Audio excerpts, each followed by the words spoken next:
নমস্কার বন্ধুরা, শ্রাবণী রান্নাঘরে আপনাদের সবাইকে স্বাগত জানিয়ে আমি প্রতিদিনের মতো আবারও আজকের একটা রান্নার ভিডিও নিয়ে আপনাদের সামনে চলে এসেছি।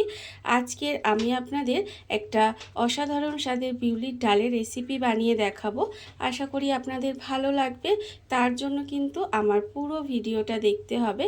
আর দেখা শুরু করার আগে একটা লাইক দেবেন, তারপরে ভিডিওটা দেখে সুন্দর একটা কমেন্ট করবেন আর শেয়ার করতে ভুলবেন না।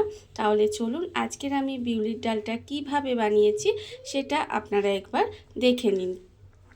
রান্নাটা করার জন্য প্রথমে আমি এখানে দেখুন গ্যাসটা অন করে একটা কড়া বসিয়ে দিয়েছি। এইবারে কড়ার মধ্যে দিয়ে দেব আমি প্রথমে বিউলির ডাল। এখানে বিউলির ডালগুলো কিন্তু ধুয়ে রেখেছিলাম, সেই বিউলির ডালটা আমি এখানে দিয়ে দিলাম। বিউলির ডালটা কড়ার মধ্যে দিয়ে এইবারে আস্তে আস্তে গ্যাসটাকে একেবারে লোতে দিয়ে রাখবেন। দিয়ে রেখে এইভাবে নেড়ে চেড়ে ডালটাকে একটু ভেজে নিতে হবে। আর ডালটা আমি এখানে ধুয়ে ব্যবহার করেছি, তার কারণ হচ্ছে ডালের মধ্যে অনেক নোংরা থাকে, দেখবেন সাদা সাদা পাউডার থাকে, যেগুলো কিন্তু একেবারেই খাওয়া উচিত নয়। সেই জন্য ডালটা আমি আগে একটু খুব ভালোভাবে ধুয়ে নিয়েছি। তারপরে দেখুন এইভাবে কড়াই দিয়ে আস্তে আস্তে নেড়ে চেড়ে এটাকে কিন্তু একটু শুকনো খোলায় ভেজে নিতে হবে। আর আমি প্রতিদিনের মতো আপনাদের একটা কথাই বলবো যে প্লিজ আমার ভিডিওটা আপনারা টেনে টেনে দেখবেন না, পুরো ভিডিওটা দেখুন। আশা করি আপনাদের ভালো লাগবে। দেখুন আমি কিন্তু একেবারে গ্যাসটাকে লোতে দিয়ে দিয়েছি, দিয়ে এইভাবে আমি কিন্তু ডালটা একটু শুকনো খোলায় আস্তে আস্তে ভেজে নেব। এইভাবেই কিন্তু ডালটা প্রথমে একটু ভেজে নিতে হবে। ডালটা আমার এখানে ভাজা হয়ে গেছে। ডালটা আমি এখানে দেখুন সুন্দর করে ভেজে নিয়েছি। আর যখন দেখবেন বেশ সুন্দর একটা গন্ধ বেরোচ্ছে ডালটা ভাজা, তখন আপনারা বুঝবেন যে ডালটা ভাজা হয়ে গেছে। এইবারে দেখুন আমি এর মধ্যে দিয়ে দেব জল। এখানে কিন্তু আমি যেহেতু ডালটা আগে ধুয়ে নিয়েছি, তাই ধোয়ার আর কোনো দরকার নেই, আমি এর মধ্যেই জল দিয়ে দিলাম। জল দিয়ে এবারে দেখুন ডালটা সেদ্ধ হতে দেব। আর যখন দেখবেন ডালটা এইভাবে যখন সেদ্ধ করতে দেব, তখনই কিন্তু এর মধ্যে দিয়ে দেব এখানে আমি লাউ কয়েকটা এইভাবে টুকরো করে রেখেছি, সেই লাউগুলো কিন্তু ডালের মধ্যে দিয়ে দিচ্ছি। লাউয়ের টুকরোগুলো কিন্তু লাউয়ের মধ্যে ডালের মধ্যে একসঙ্গে দিয়েই সেদ্ধ করে নেব। আর লাউয়ের সঙ্গে সঙ্গে দিয়েছি আমি কয়েকটা শিমগুলোকে দেখুন এইভাবে মাঝখান থেকে দু টুকরো করে রেখেছি, আর সেই শিমগুলো কিন্তু এখানে আমি দিয়ে দিচ্ছি। এই ডালের সঙ্গেই কিন্তু এই শিম আর লাউটাকে খুব ভালোভাবে সেদ্ধ করে নেব। আর এখানে আমি কড়াতেই সেদ্ধ করে নিচ্ছি, তবে আপনারা চাইলে কিন্তু এই ডালটা প্রেসার কুকারে দিয়েও সেদ্ধ করে নিতে পারেন। দেখুন এইভাবেই কিন্তু ডালটাকে আমার প্রথমে খুব ভালোভাবে সেদ্ধ করে নিতে হবে। আমি কিন্তু এইভাবে একটু ঢাকা দিয়ে দিলাম, ঢাকা দিয়ে ডালটাকে সেদ্ধ হতে দেব। ডালটা আমার এখানে দেখুন সেদ্ধ হয়ে গেছে। আর তার সঙ্গে সঙ্গে শিমটা আর লাউটা যে দিয়েছিলাম সেগুলোও কিন্তু খুব ভালোভাবে সেদ্ধ হয়ে গেছে। এইভাবেই কিন্তু এটাকে প্রথমে খুব ভালোভাবে সেদ্ধ করে নিতে হবে। দেখুন খুব ভালোভাবে এটাকে সিদ্ধ আমি করে নিয়েছি, আপনারা দেখতেই পাচ্ছেন। এবার এটাকে আলাদা করে ঢেলে রেখে দেব। এটা কিন্তু আলাদা করে ঢেলে রেখে দিব। ডালটা আমি আলাদা করে ঢেলে কড়াটা ধুয়ে পরিষ্কার করে নিয়েছি।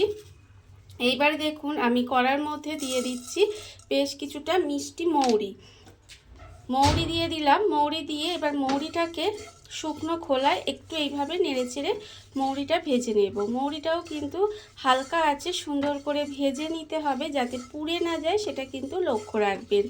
আর আমার চ্যানেলে নতুন বন্ধু পুরনো বন্ধু সবাইকেই বলছি আমার তরফ থেকে অনেক অনেক ভালোবাসা। নতুন বন্ধুদের বলবো যদি আমার চ্যানেলটা সাবস্ক্রাইব করেন তাহলে পাশে থাকা বেল বাটনটা অবশ্যই প্রেস করে দেবেন, যাতে আমি যখনই কোনো নিত্য নতুন ভিডিও আপলোড করব সবার প্রথমে আপনাদের কাছে নোটিফিকেশান চলে যাবে এবং আপনারা আপনাদের সময় মতো ভিডিওটা দেখে নিতে পারবেন।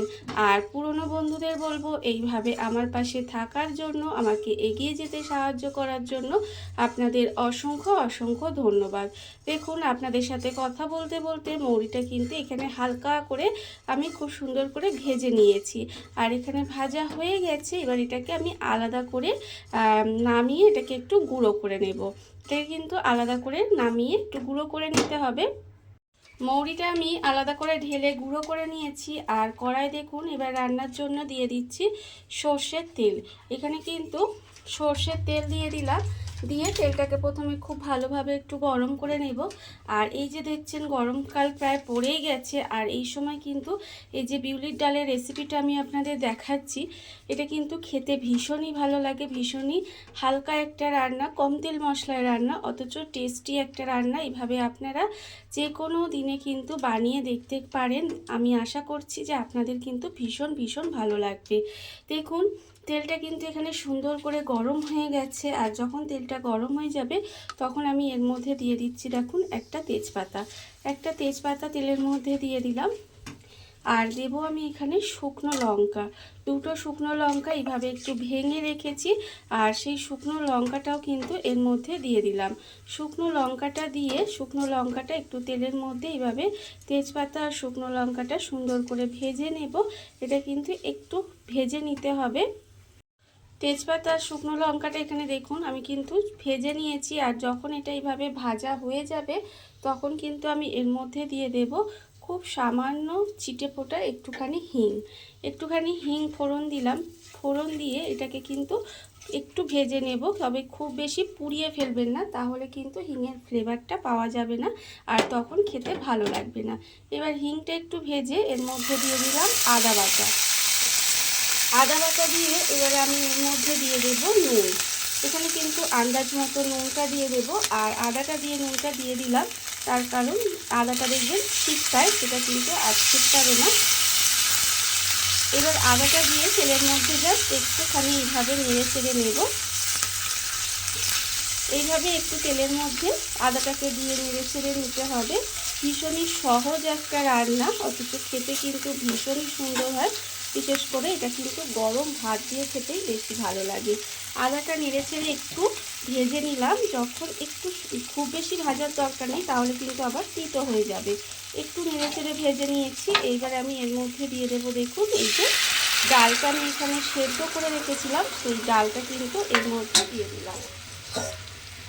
ডালটা এর মধ্যে দিয়ে এবার এটাকে এইভাবে একটু মিশিয়ে নেব। মিশিয়ে নিয়ে এটাকে কিন্তু একটু এইভাবে রান্না হতে দিতে হবে। ডালটাকে একটু ফুটিয়ে নিতে হবে, যাকে বলে একটু খুব ভালোভাবে ফুটিয়ে নেব। ডালটা কিন্তু আমি এইভাবে বেশ কিছুক্ষণ ফুটিয়ে নিয়েছিলাম, আর ডালের ঘনত্বটা কিন্তু এরকমই রাখবো। খুব বেশি পাতলাও ভালো লাগবে না, আবার খুব বেশি ঘনও কিন্তু আবার ভালো লাগবে না। এরকম মাঝারি ঘনত্বেরই কিন্তু ডালের ঘনত্বটা রেখে দিতে হবে। এইবারে দেখুন যখন এই রান্নাটা হয়ে আসবে তখন আমি এর মধ্যে দিয়ে দেব একদম অল্প সামান্য 2-4 দানা চিনি। খুব বেশি চিনি কিন্তু এর মধ্যে আমি দিইনি, দেখতেই পেলেন একদম অল্প সামান্য চিনি দিলাম। এতে কি হবে, নুন চিনির ব্যালেন্স হবে, তবে ডালটা কিন্তু মিষ্টি হবে না। এইবার এটা মিশিয়ে দিলাম। রান্না কিন্তু এখানে প্রায় আমার হয়ে এসেছে, আর যখন দেখবেন এইভাবে রান্নাটা হয়ে আসবে তখন কিন্তু আমি এর মধ্যে দিয়ে দেব, এই যে মানে রান্নাটা একদম হয়ে এলেই কিন্তু এটা দেবেন, এর মধ্যে দিয়ে দেব মৌরি গুঁড়ো করে রেখেছিলাম যে মৌরিটা ভেজে, সেই মৌরি গুঁড়োটা নামানোর আগে দিয়ে দিলাম। এই মৌরি গুঁড়োটা দেওয়ার ফলে কিন্তু এই রান্নাটার স্বাদটা আরও বেড়ে যায়, আর খেতেও কিন্তু অপূর্ব লাগে। দেখুন রান্না আমার একেবারে রেডি হয়ে গেছে, আর এই গরমের সময় গরম গরম ভাতের সঙ্গে কিন্তু এই ডালের রেসিপিটা থাকলে আমার মনে হয় আর কিছুই লাগবে না। দেখুন আমার কিন্তু একদম রেডি হয়ে গেছে রান্নার। এই রান্নায় তো দেখতেই পাচ্ছেন হলুদ কিন্তু ব্যবহার আমি করিনি, আর হলুদ আমি এই রান্নায় ব্যবহার করিও না। দেখুন আমার কিন্তু রেডি হয়ে গেছে। এবার আমি গ্যাসটা অফ করে দেব, আর আপনাদের পরিবেশন করে দেখাবো ঠিক কেমন হলো। দেখুন বন্ধুরা, বাড়িতে থাকা কত অল্প উপকরণে কত অল্প সময় কত সুন্দর একটা বিউলির ডালের রেসিপি তৈরি হয়ে গেছে, আপনারা দেখতেই পেলেন। আর এটা কিন্তু খেতে ভীষণ সুন্দর হয়। এইভাবে আপনারাও একদিন হলেও বাড়িতে বানিয়ে দেখতে পারেন। আর এই ভিডিওটা যদি আপনাদের ভালো লেগে থাকে, আপনারা আমার চ্যানেলটা সাবস্ক্রাইব করে এইভাবে আমার পাশে থেকে যেতে পারেন। তাহলে চলুন আজকের ভিডিওটা এই পর্যন্তই। নমস্কার।